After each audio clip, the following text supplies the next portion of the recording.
بسم الله الرحمن الرحيم الحمد لله رب العالمين والصلاة والسلام على أشرف الأنبياء والمرسلين نبينا محمد وآله وصحبه أجمعين. أعوذ بالله من الشيطان الرجيم. ما يفعل الله بعذابكم إن شكرتم وآمنتم وكان الله شاكرا عليما. اللہ تم کو عذاب دے کر کیا کرے گا بشرطے کہ تم شکر گزار بنو اور ایمان والے بنو، اور اللہ تعالیٰ تو ہے ہی قدردان، علم رکھنے والا۔ آج 5 رمضان اور 5ویں سپارے کی آخری آیت ہے جو آپ کے ساتھ ہم شیئر کر رہے ہیں آج کی مجلس میں۔ قرآن مجید کے مقامات کے حوالے سے اہل علم کے ہاں ایک چیز چلی ہے کہ ارجا مقامات قرآن مجید کے سب سے زیادہ پر امید مقامات، جہاں سب سے زیادہ امید لگتی ہے اللہ سے، اللہ کی رحمت سے اور اس کی مہربانی سے، اس کے ہاں ہونے والے چھٹکارے کے امکانات سے۔ ارجا مقامات القرآن تو کہتے ہیں ان میں سے ایک یہ مقام ہے جہاں آدمی کے دل پر ٹھنڈ پڑتی ہے اور آدمی کو بہت ساری امید اور گنجائش اپنے مالک کے ہاں نظر آتی ہے۔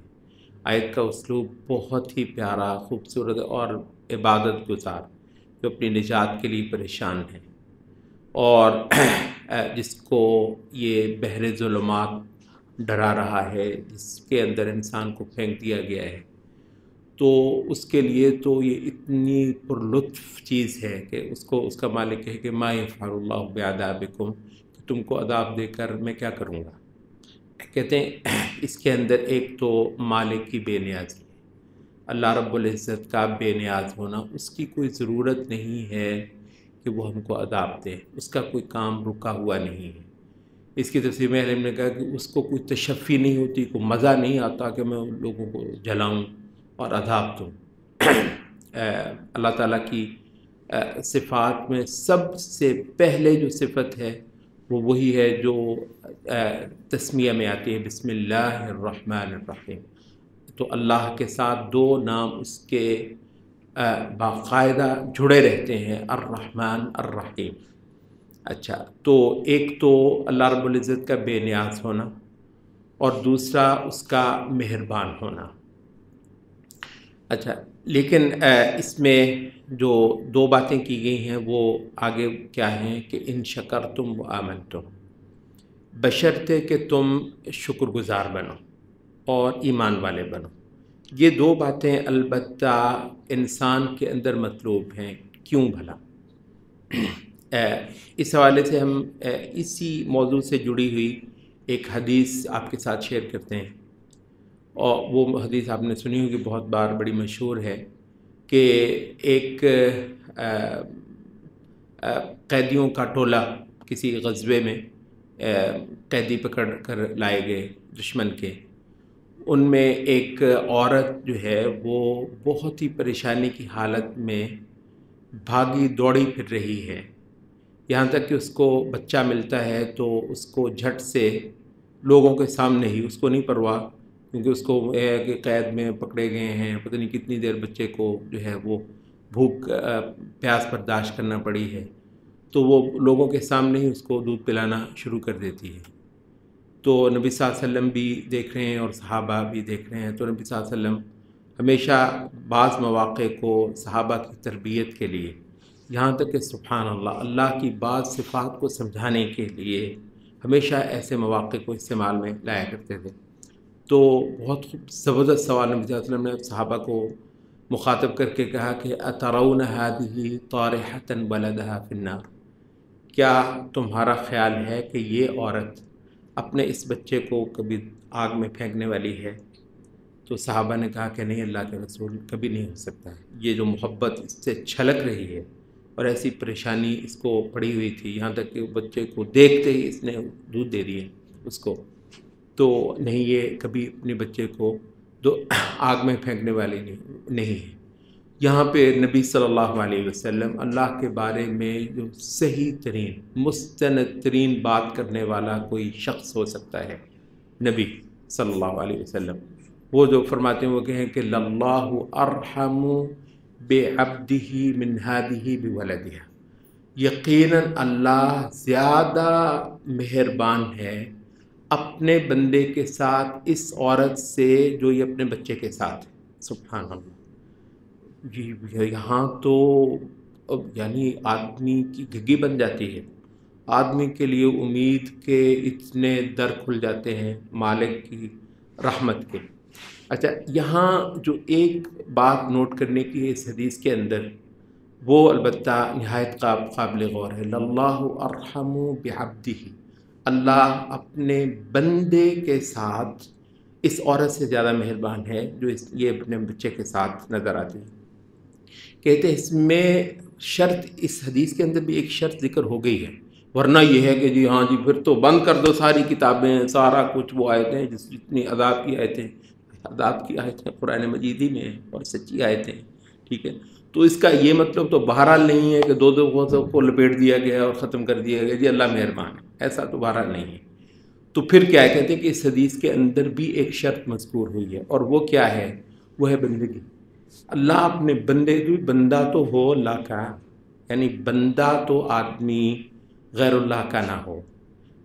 کہتے ہیں اچھا، ہم نے کہا تھا کہ ہم وہ حدیث سنائیں گے اور پھر اس حدیث کا جو ہے میں بھی جو بات مذکور ہوئی ہے اس کو اس آیت کے ساتھ جوڑیں گے۔ تو اب یہاں پر کیا ہے، فرمایا ہے کہ ان شکرتم ما یفعل اللہ بعذابکم، اللہ تم کو عذاب دے کر کیا کرے گا، ان شکرتم و آمنتم، بشرطے کہ تم شکر گزار رہو اور ایمان والے بن کر رہو۔ تو یہاں پر بھی شرط جو ہے وہ مذکور ہوئی ہے۔ اچھا، تو یہاں جو شرط ہے کہ ایک تو یہ ہے کہ آدمی شکر گزار ہو اپنے مالک کا، اور دوسرا یہ ہے کہ اس کا وفادار ہو۔ ایمان کیا ہے، اس کا وفادار ہو کر رہنا، اس کا بن کر رہنا، اس کی ربوبیت کو، اس کی خدائی کو تو مانے، اور اپنی بندگی کو تو اس کے سامنے تسلیم۔ یہ رشتہ تو قائم، اس رشتے کے ساتھ یہ امید ہے۔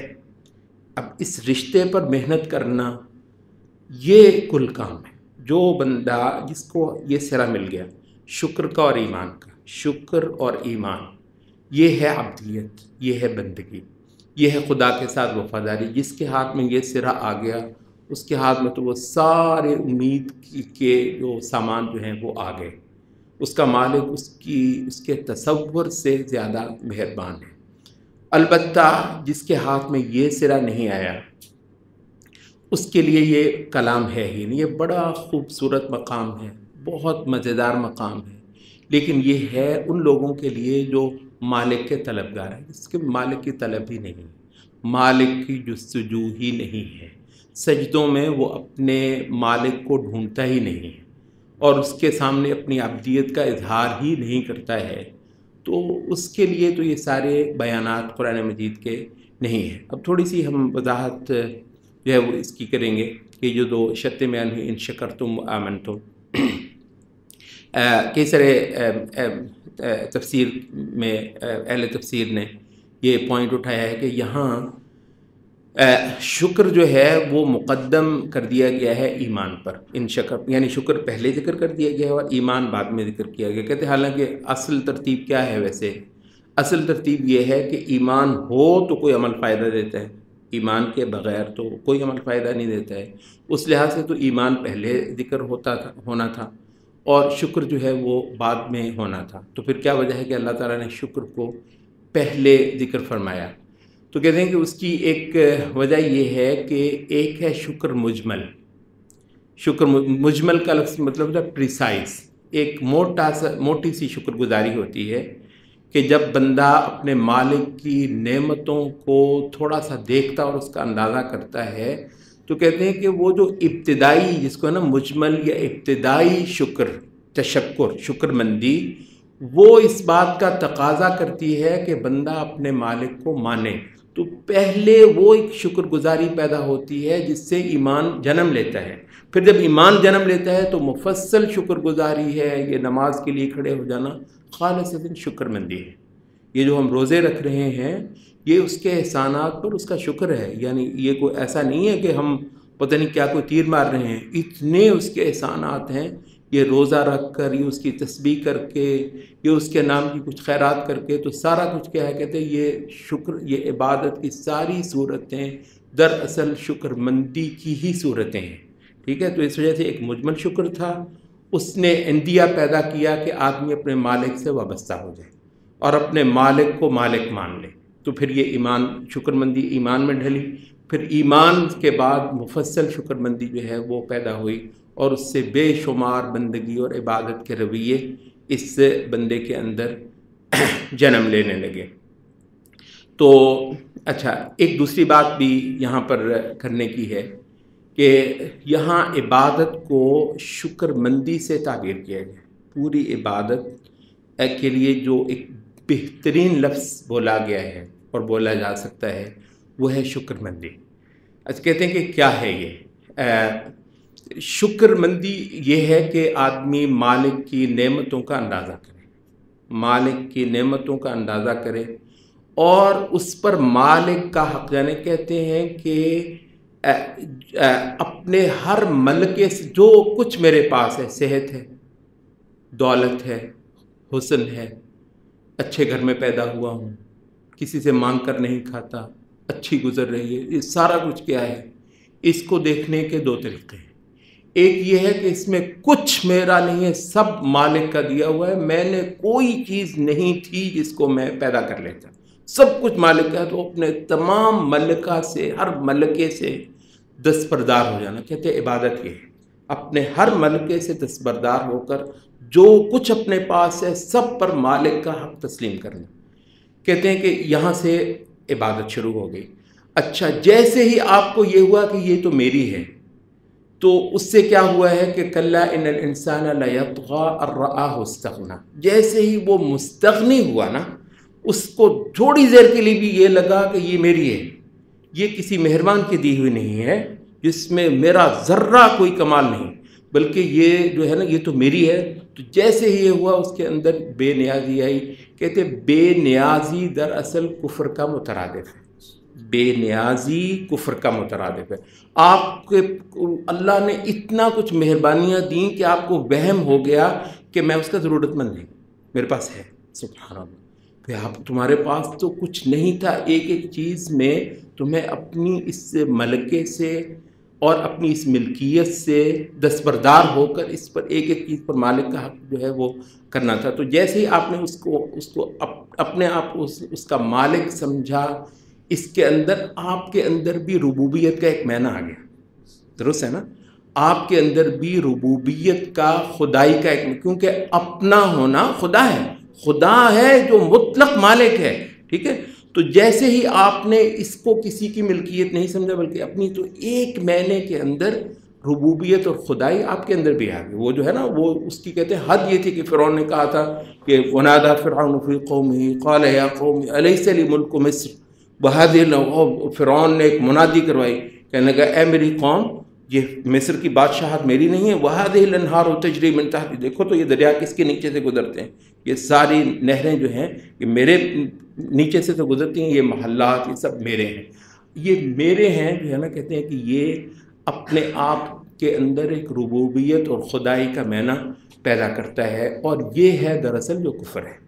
تو اس کے کیا مطلب ہوا کہ شکر ہی اصل عبادت ہے، شکر ہی اصل عبادت ہے. تو یہاں سے اللہ تعالیٰ نے جو ہے نا فرمایا کہ عبدیت کا رشتہ اگر تم اللہ کے ساتھ قائم کر لو، ٹھیک ہے، تو اس کے بعد پھر کوئی ایسی بات نہیں ہے کہ جو اللہ رب العزت کو تمہیں عذاب دینے کے لیے آمادہ کرے. اللہ تعالیٰ جو ہے وہ مہربان ہے. وکان اللہ شاکرا علیما، اللہ تعالیٰ تو شکر گزار ہے بندے کا. تو کہتے ہیں جب اللہ تعالیٰ شکر گزار اپنے آپ کو کہ اللہ کا نام ہے شاکر بھی، اللہ کا نام ہے شکور بھی، تو دراصل وہ قدردان کے معنی میں ہے. ورنہ اللہ جو ایک شکر ہوتا ہے جس میں ایک مہربانی کو تسلیم کرنا ہوتا ہے، وہ تو اللہ تعالیٰ اس سے اونچا ہے، اس سے اوپر ہے. تو اللہ کے لیے جب شکر کا لفظ بولا جاتا ہے تو وہ قدردانی کے معنی میں ہے، اور قدردانی البتہ بے نیازی کا ہی معنی دیتی ہے. اب ہم دوسرا سیشن کریں گے.